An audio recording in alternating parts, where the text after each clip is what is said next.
it's pretty posh, but it's not like rich posh. It's not like Wauwatosa or Brookfield in that regard, which is a pretty good posh neighborhood. You'll definitely get your $1 million houses there and whatnot, which is incredible. Why they're that much? But New Berlin is kind of upper middle class, or more like upper middle class to upper working class. You can actually live here and be upper working class, but Yeah. you're paying New Berlin housing prices, which are kind of through the roof. But you can make it here. But if you're furries, you better band together and live together.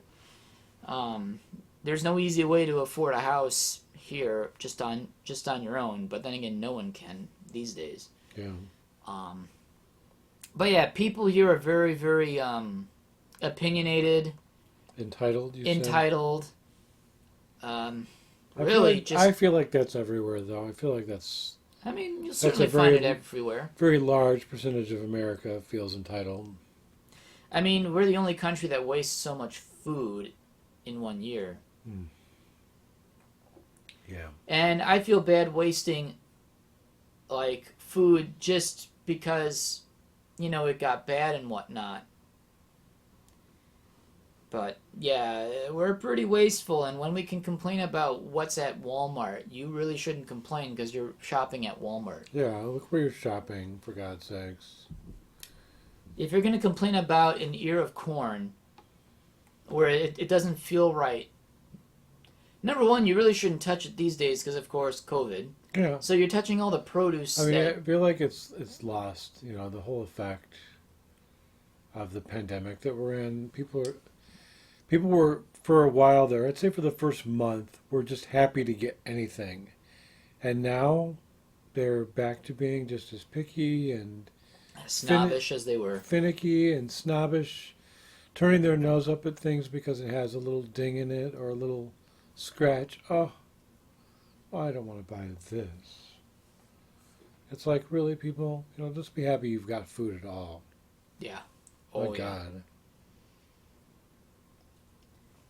Well, that's not the flavor.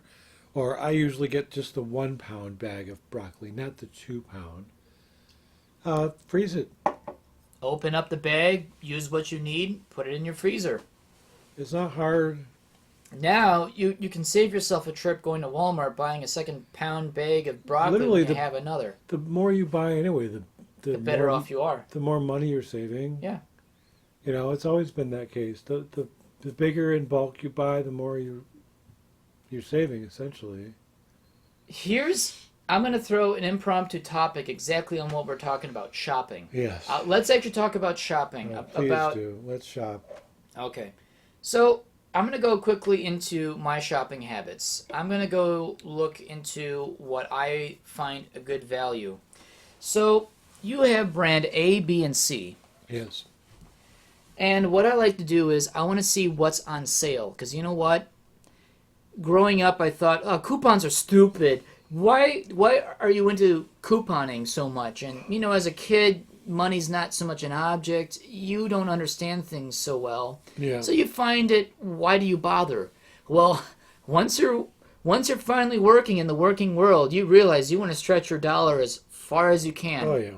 Because you're being paid $13 an hour, and you obviously cannot afford much more than what you should buy, but you want to make sure that your purchase is being stretched as far as you can. You know what? The first thing I tend to do is see what's on sale. Yeah. If it says, oh, hey, buy a $3 pound bag of cheese, or buy this other brand, buy 2 bags for the same cost. So you're buying 2 bags, 2 pounds of cheese, shredded cheese, let's say, for $3, instead of buying the premium brand for the same amount of money for 1 bag. I always look at deals where, hey, how far can I stretch my dollar on this? Do I buy 2 bags of cheese, which I like cheese? Do I buy 2 bags of cheese for half the price each for the $3 amount, hence 2 for $3, or do I buy the premium brand stuff You get one bag for $3. Of course, I'm going to be buying 2 bags of cheese. Yeah. Because I can get more out of those $3 than I would buying one bag. Or buying meat. Yeah, which I rarely buy meat because it's expensive. It is and it isn't, but I like to get my meat on a bit of a discount. So, hey, this meat is 10%, 20% off. I never thought of money the way that I have in the last 10 years when I started working in the workforce. Yeah.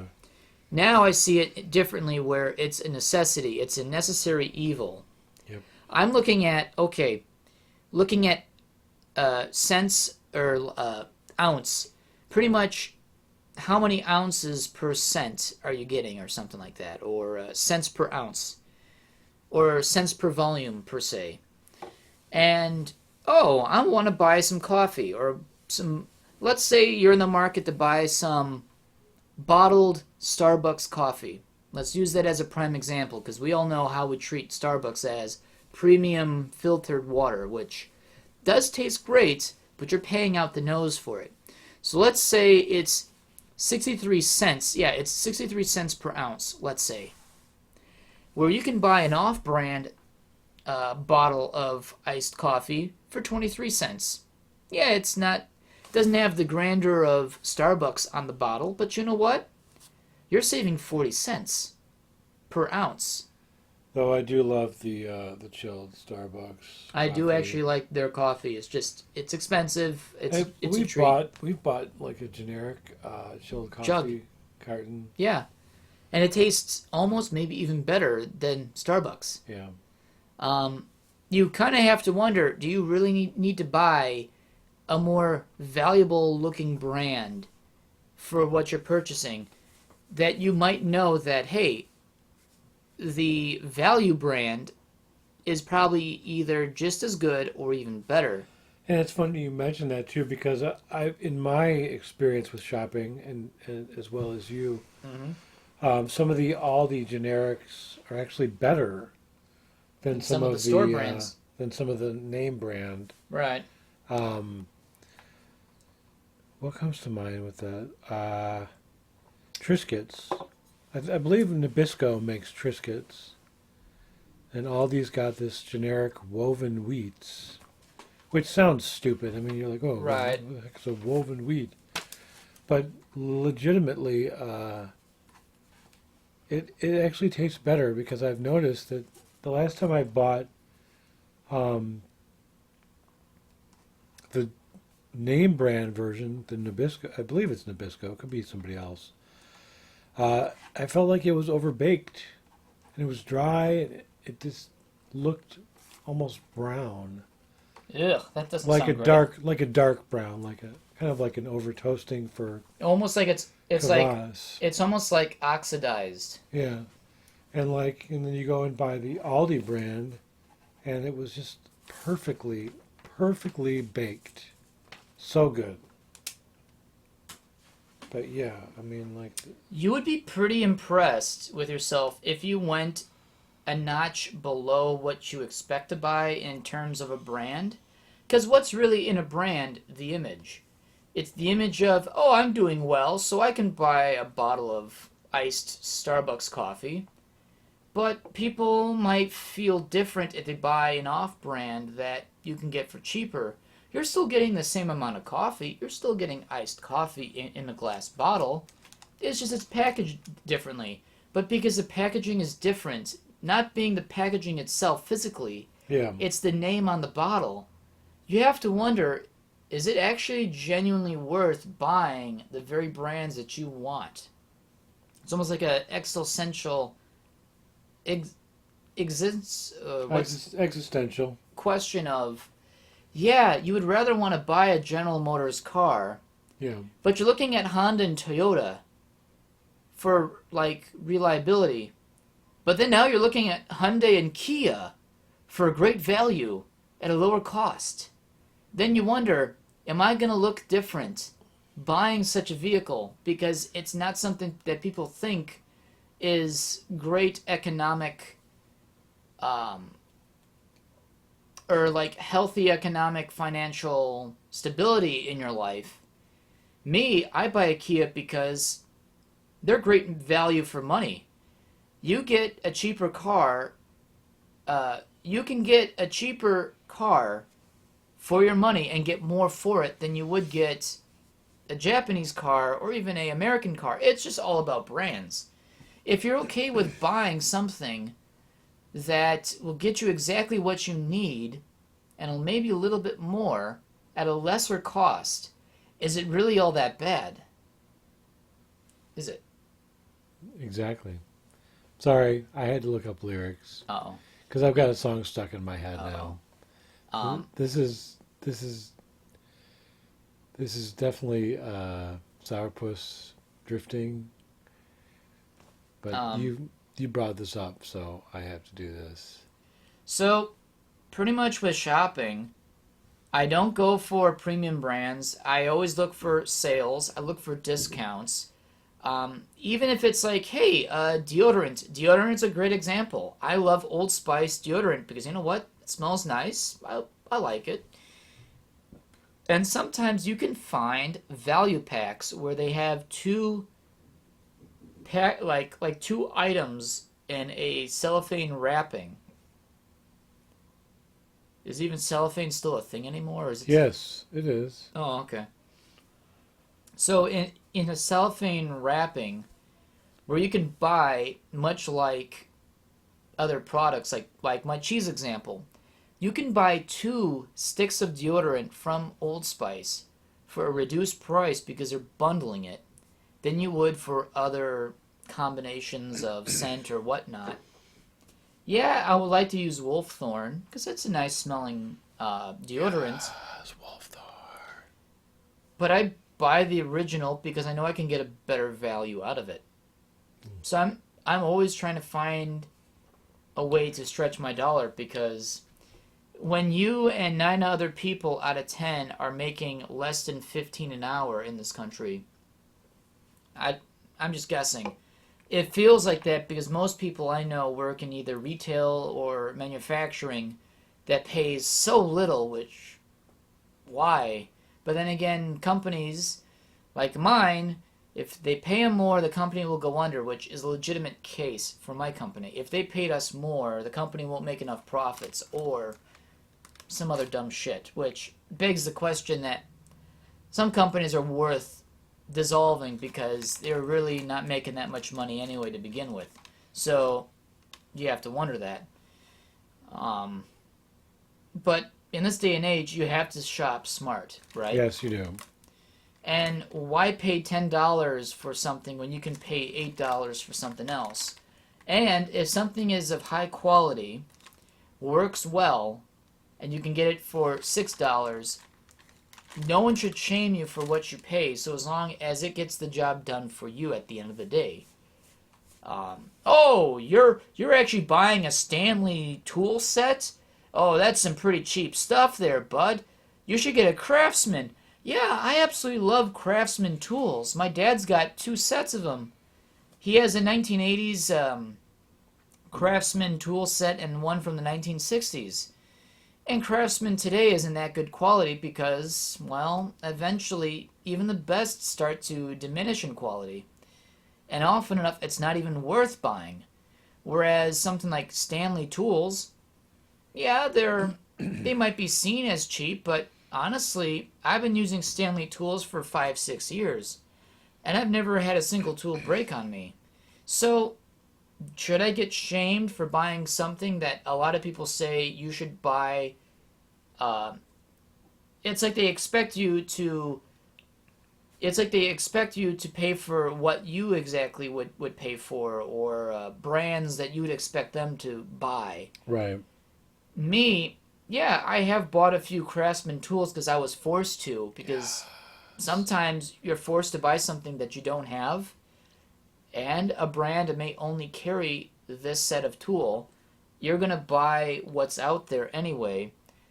But if I'm buying a socket set, I'm not going to be paying top dollar for a Craftsman socket set. It's not worth it. Right. Because you can get the same amount and maybe a bit more out of another cheaper brand that is maybe even better now than what Craftsman was then. Husky brand. Now, Husky brand tools are really great. It's just they're also expensive. Husky. But Because yeah, Husky. as a Husky, I would love to get Husky brand tools, but boy, are they expensive. So, real quickly, believe it or not, George isn't at home. Please leave a message at the beep. I must be out, or I'd pick up the phone. Where could I be? Believe it or not, I'm not home. It's such a great lyrics. Hey, Jerry. Hey, George. What's up with the new ringtone? Oh, I'm just trying to avoid a chick that I met at the bar last night. It's such a great episode, too. It's such a great episode, and it's funny that Alexander... What's his name? Jason Alexander. Jason Alexander showed up at a television studio as like a guest, and one of the hosts asked Jason if he could actually sing that theme song, but with her name in their phone. So it was supposed to be a voice message of him singing, saying, "This person's not home, leave a message at the beep." Which is pretty cool. I mean, hell, I'd have it saved as a file on my computer, so every phone I ever get, it's going to be my voicemail. Shit, I should do that. George, my name's a one-syllable name. I could get that to work. Yep. The thing is, though, is that's an old tape recorder answering machine. This is old technology. Like the stuff you see in the room and whatnot. I should do that. Just to see if I can get anyone to say, hey, I know exactly what your voicemail is from. Also, would you like to work for Vector, where you will be a knife salesman, door-to-door knife salesman, which, if you ever get... Now, if you learn something today, if you get something in the mail, or someone comes to you and say, hey, how would you like to be your own boss, make lots of money each week, and get time off by being a knife salesman by Vector? Don't do it. And I almost considered doing the job until I looked more online. It's my first job my first job offer that I actually decided to do a Google search on, and then realized, oh, this is a pyramid scheme. I should avoid this whatsoever. Hello, sir or ma'am. Would you like to buy a nice cutting blade set for your kitchen? No, I'm not a murderer. Because you have to buy your own display examples. Because I really looked into this because I was so desperate because I had gotten laid off from a job once and I really needed money and I considered it and thankfully I didn't go with it. Yeah. I have this other song stuck in my head, too. Lay it out. It sounds stupid even like me singing it, but I have to. Do it! That makes it even better. Jam is excitement. Ooh, jam is adventure. Ooh, glamour and glitter, fashion and fame. Jam is truly outrageous. Truly, truly, truly outrageous. Ooh, oh, jam.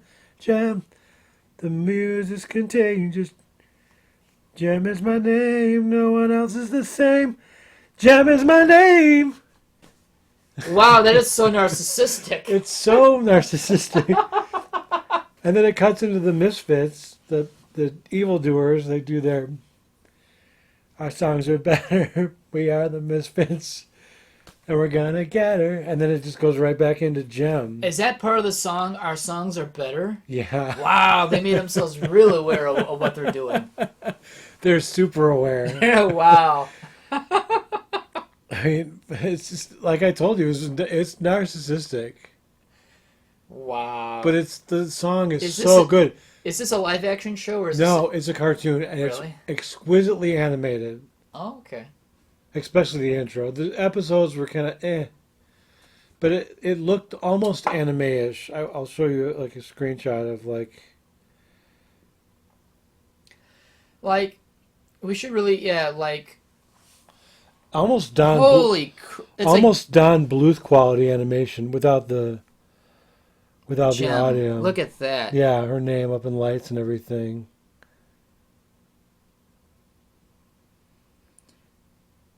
Wow. So 80s. This is so 80s. So 80s.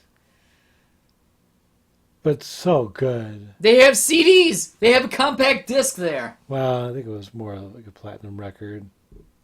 Are you sure? Because CDs were certainly a thing back then. And the band was called the Holograms that played with her. It was Gem and the Holograms.